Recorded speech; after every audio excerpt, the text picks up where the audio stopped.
Hello, and welcome back to Trust Talk, where we break down smarter mortgage options for borrowers who do not fit the traditional lending box.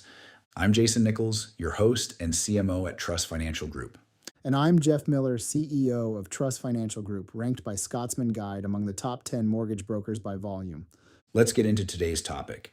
Jeff, today we are tackling one of the most misunderstood parts of the reverse mortgage conversation, not whether you should get one. We covered that in a previous episode. Today we are talking about what actually happens after, what happens to the home when the borrower passes away or moves out, what are the heirs dealing with, what is the payoff process, and how does the sale timeline actually work? And this is genuinely important because a lot of families find themselves navigating this process without any preparation.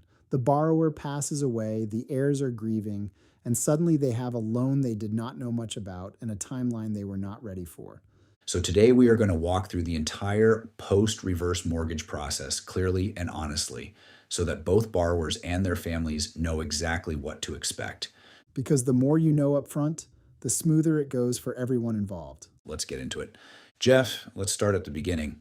What actually triggers a reverse mortgage to become due and payable?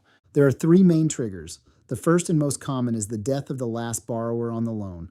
If it is a couple and both spouses are on the reverse mortgage, the loan does not come due until the second spouse passes away. The surviving spouse stays in the home without any obligation to repay.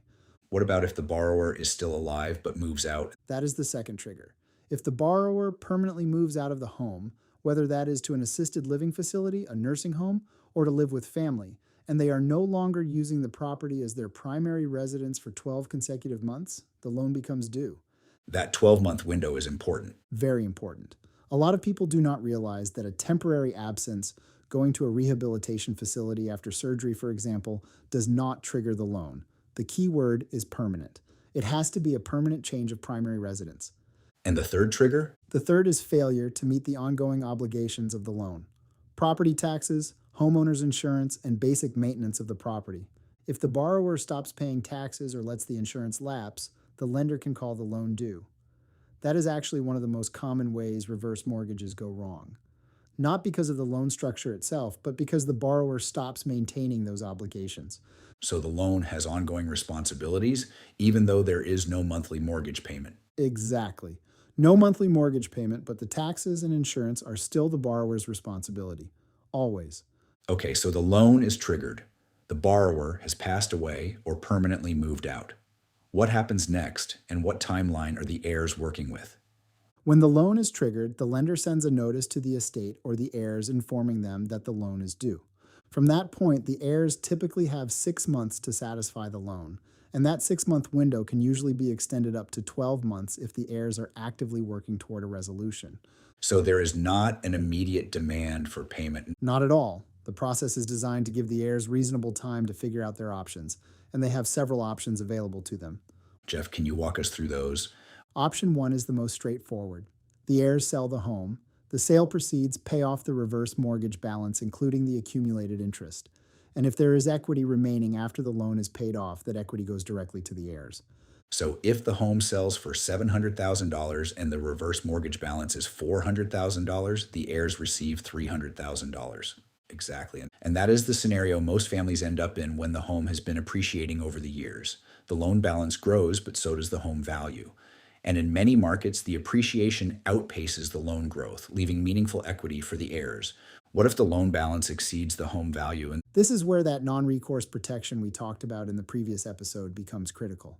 If the home sells for $400,000, but the reverse mortgage balance is $450,000, the heirs pay the lender the $400,000 from the sale, and they are done. They do not owe the additional $50,000 out of pocket. The lender absorbs that shortfall through FHA mortgage insurance. The heirs walk away with nothing, but they also owe nothing. Which is a protection most people do not realize exists. And it is one of the most important protections in the entire product, and it is consistently underreported. No heir has ever had to write a personal check to cover a reverse mortgage shortfall on a federally insured loan. What are the other options besides selling it? Option 2 is the heirs keep the home. If the family wants to hold on to the property, they can refinance the reverse mortgage into a conventional loan in their own name. They pay off the reverse mortgage balance with the new loan, and they become the owners of the property going forward. So they are essentially buying the home from the estate. In a sense, yes. And this is a route families take when the home has significant sentimental value or when the heirs want to keep it as a rental property or a family asset. And option 3? Option 3 is a deed in lieu of foreclosure. If the home is underwater and the heirs do not want to go through the full sale process, they can simply hand the keys back to the lender. The lender takes the property, the loan is settled, and the heirs move on. Again, no personal liability for the shortfall. Jeff, knowing all of this, what should families do now to make the process as smooth as possible when the time comes? The most important thing is communication. The borrower should make sure their heirs know the reverse mortgage exists, who the lender is, what the approximate loan balance is, and where to find the loan documents. The number of families who are completely blindsided by a reverse mortgage they did not know about is genuinely surprising. So transparency up front saves enormous stress later. Enormous stress. The second thing is to involve an estate attorney. A reverse mortgage becomes part of the estate when the borrower passes away. Having an estate attorney who understands how these loans work can make the settlement process significantly smoother and faster. What about the 6-month timeline? Is that always enough time? For most families, it is, especially with the extension option. But if the heirs are planning to sell the home, they should move quickly. Getting the home listed and under contract within the first 3 to 4 months gives enough buffer to close within the 6-month window. If the sale is going to take longer, communicating with the lender and formally requesting the extension is straightforward.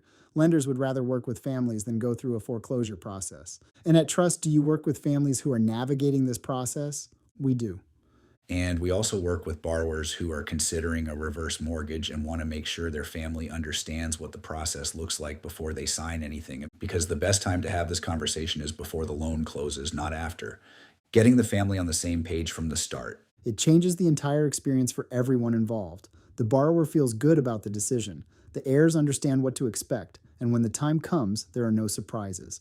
That is exactly the kind of clarity people need on this topic. Let's bring it home. For a homeowner who currently has a reverse mortgage or is considering one, what is the single most important thing they should do to protect their family? Have the conversation now. Sit down with your heirs, explain the loan, show them where the documents are, and give them the lender's contact information. And if you want a resource that walks through the full process in plain English, bring them to trustfinancialgroup.com. We are happy to walk families through exactly what to expect, so there are no surprises when the time comes. And for anyone who is considering a reverse mortgage and wants to understand the full picture before they make a decision. Same place. Truss Financial Group. No pressure, no hard sell. Just honest information about what makes sense for your situation. And checking your options will not affect your credit score at all. Perfect. Thanks for tuning in to the Truss Financial Podcast. If this helped you or someone in your family understand what comes after a reverse mortgage, share this episode with them. Subscribe so you never miss an episode. And we will see you on the next one.